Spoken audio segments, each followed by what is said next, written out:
close to it.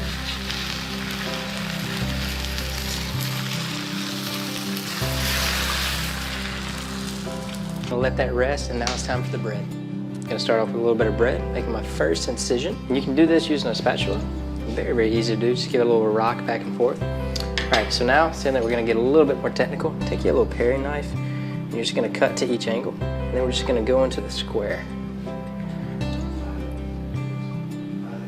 Very easy to do. And you're gonna finish up there, just like that. All right, so now what we're gonna do, I'm gonna pull this out, and you're gonna see that we formed a G, but now I'm gonna take my bacon, just like so, and we're gonna start putting it right over. Now it's very, very important that we make sure that everything is covered for the bread. And we're gonna finish up with this one right here. I'm gonna get my spatula, we're just gonna go right under. All right, so cool. So now we got our G pattern in the preheated oven, 350 degrees, and we're gonna let that cook for 20 minutes.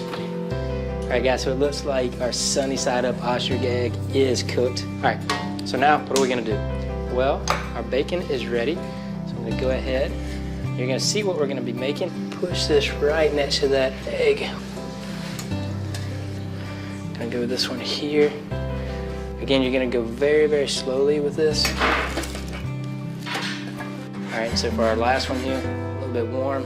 I'm gonna go on the side so I make sure I don't puncture it. I have some potatoes diced, bell peppers, and so I did a little bit of hash here. So this is an all-you-can-eat breakfast.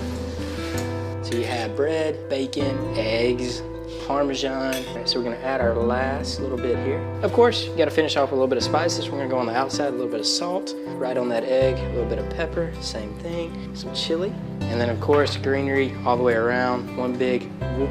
And there you go guys, sunny side up ostrich